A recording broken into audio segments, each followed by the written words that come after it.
Hello, dear students. Welcome back to our news channel. Students, today we are going to connect two stories that may seem completely unrelated at first. Okay, so the first one is regarding honeybees, honey production, and India's growing sweet revolution. And the second is about mangrove forests in Iran's Persian Gulf and an oil spill threatening them. Okay, so let's begin with the first one. Now, most of us associate bees with honey, right? When we see a honey bottle in a supermarket, we think about its taste or perhaps its health benefits. But students, honey is actually only one small part of the economic importance of bees. And the more important service provided by bees is pollination. Pollination. All right. Right. So, what exactly is pollination? When bees move from one flower to another, they collect nectar and pollen, and pollen grains are transferred between flowers, right? So, this helps plants reproduce and produce fruits and seeds, right? So, in other words, while the bee is looking for food, it is simultaneously performing an extremely important service.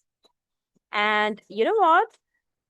FAO, which is basically an important organization, according to this organization, pollinators contribute to the production of a very large number of food crops, right? So imagine a farmer growing mustard, sunflower, fruits, or vegetables, right? The farmer may think about seeds, fertilizers, irrigation, but there is another worker quietly moving from flower to flower. That worker is bee. And unlike most agricultural workers, this worker doesn't need doesn't send an invoice. Okay, they don't charge. And that is why the article describes bees as an essential, unpaid agricultural workforce. And this is very important concept, students, because nature provides many services for free. Forests absorb carbon dioxide, wetlands filter water, mangroves protect coastlines, bees pollinate crops. So economists call these kinds of benefits ecosystem services. And when we destroy an ecosystem, students, we may not immediately see the economic cost, but eventually somebody pays for it. Okay, now let's come to India. So, students, India has emerged one of the world's major honey producers. And according to the article, India's honey production has almost doubled over the last decade. So, that is a significant increase. And this growth is important not only because India produces more honey, it also means that beekeeping can become an additional source of income for farmers. Okay? And what's this activity called? Beekeeping? It's called apiculture. Please remember this. It's called apiculture, right? Which simply means beekeeping, right? Now imagine there's a farmer who grows crops, and instead of depending entirely on crop cultivation, the farmer can also maintain bee colonies, right? So the bee produce honey. At the same time, they pollinate nearby crops. So there can be double benefit. The farmer earns from honey production, and the yield of crop is also improves, right? So this is, and you know what? This is particularly relevant for crops such as fruits, vegetables, oil seeds, right? Okay. And students, India isn't just producing honey for domestic consumption. It is also exporting honey. According to this article, almost 70% of India's honey production is exported. 70%. And India accounts for around 8.4% of global honey exports. But here comes an important economic problem. Where are these exports going? So a very large share goes to the United States.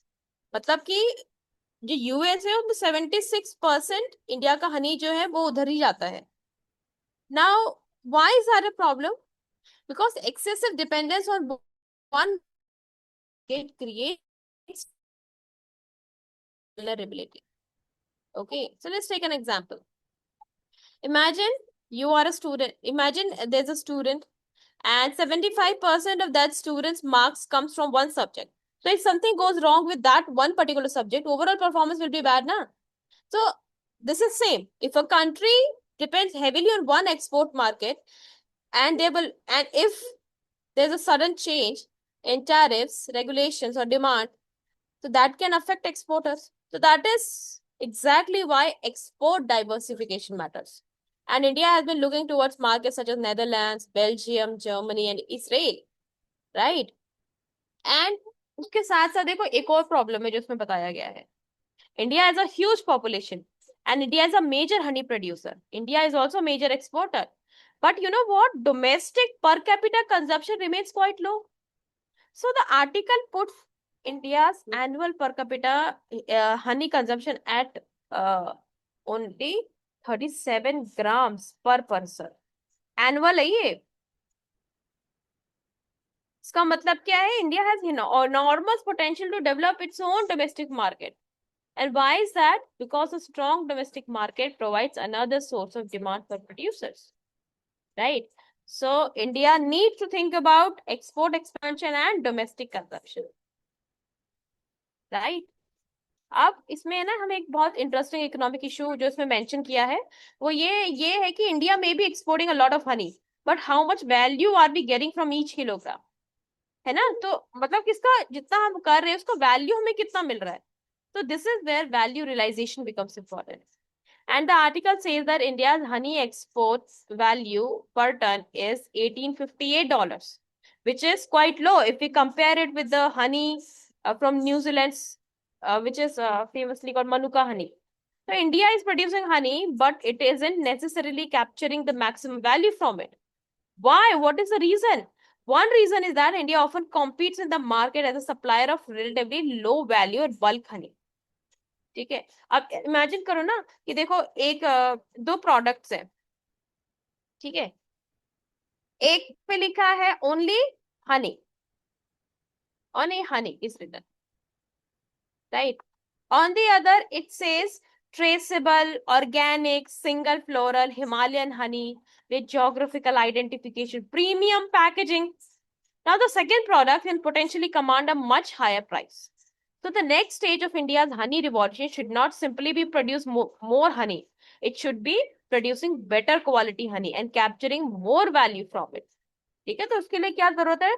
Certification, traceability, testing, better packaging, right. और यहाँ पे हमारी technology enter करती है. तो the article talks about investment in NMR. NMR capable testing labs. So NMR stands for nuclear magnetic resonance. And why do we need sophisticated testing? Because international markets increasingly demand proof कि भाई आप कह रहे हो कि quality है तो उसका प्रूफ क्या है ना? तो ऑथेंटिसिटी क्या है? तो consumers want to know, where did this honey come from? Is it pure? Has it been adulterated? What floral source does it come from? Can its origin be traced? So this is where the traceability becomes important. तो India can अपना ना GI branding का use करके बता सकता है, right. यहाँ पे जैसे एक इमेजिन एक है ना रीजन का एग्जांपल दिया, Sundarbans and Rambans village, right. Okay. And सबसे ज्यादा इस आर्टिकल में एक वार्निंग भी दिया है. वार्निंग क्या बोला है कि we can not build honey export industry by damaging the very insects that make it possible. This sounds obvious ना. अब आप हनी को उसका एक इंडस्ट्री एक्सपैंड करना चाह रहे हो, लेकिन आप हनी बीज को नुकसान करोगे तो कैसे पॉसिबल है? If there habitat disappear, bees lose food sources, the biodiversity declines, the availability of flowering plants can decline. So increasing honey production must go together with scientific beekeeping and better pesticide management. ठीक है. तो India का जो Honey revolution है, it should therefore be understood as more than an export story, right? Okay.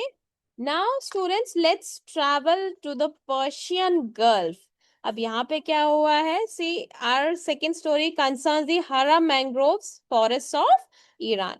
So these forests are located around Keshm Island, and these island, Keshm Island, they are located in the Persian Gulf around the Strait of Hormuz. So at first glance, mangroves might seem like ordinary trees, है ना? They're growing near the trees, but near the sea. But mangroves are extremely important for the ecosystem. They have adapted to difficult coastal conditions where, fresh water availability is limited and salinity is high.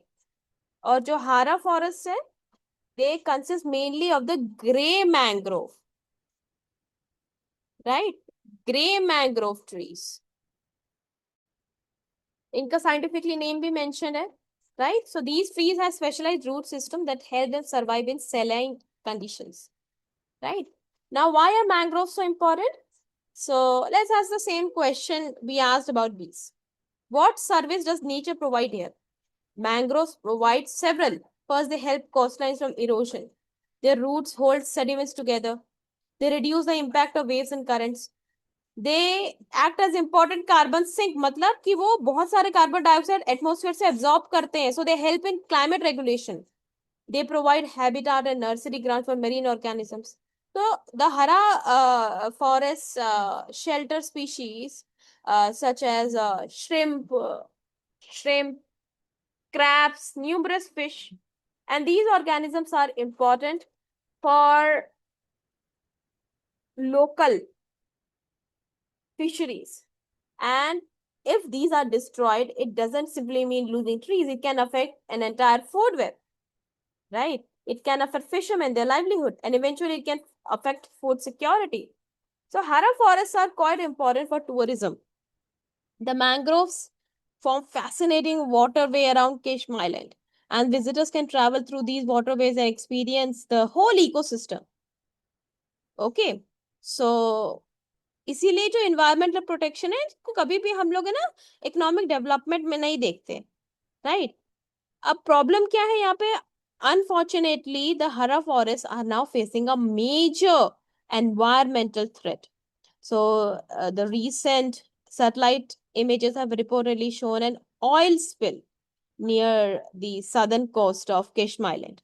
And the source has been identified as the bulk carrier Minnow and Pioneer.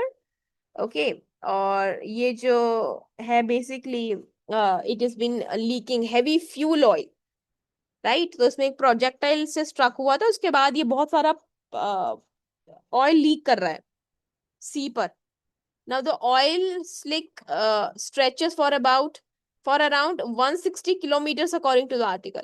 And dark oil has already been reported washing ashore. So this is dangerous. Why? Because oil can coat roots, it can coat sediments and other surfaces, it can damage organisms living in the ecosystem. Right? अब ऊपर से सबसे बड़ी problem ये है कि इसका clean up मुश्किल है. This is not simply an environmental disaster. It is occurring in the context of the ongoing conflict in West Asia. एक तो कॉन्फ्लिक्ट चल रहा है, ऊपर से एनवायरमेंटल रिस्पॉन्स उसे और ज्यादा डिफिकल्ट बना देते हैं, है ना? अब नॉर्मली क्या होता है, after an oil spill authorities can immediately deploy response team. They deploy clean up workers. But when an area is already affected by conflict, access becomes more difficult. So there can be more security reasons, security concerns, है ना? तो यहाँ पे एक बहुत बड़ी important बात है, environmental security, national security are not completely separate. ठीक है? तो जो कॉन्फ्लिक्ट है, it can create environmental damage, and environmental damage can subsequently create more economic and social problems, right? Okay students, और इसको देखो, forest are part of UNESCO biosphere reserve. They are quite important, right? So that is all regarding these two news articles, students. And if you enjoyed this episode, share it with your friends. I'll see you in the next one. Till then, bye bye.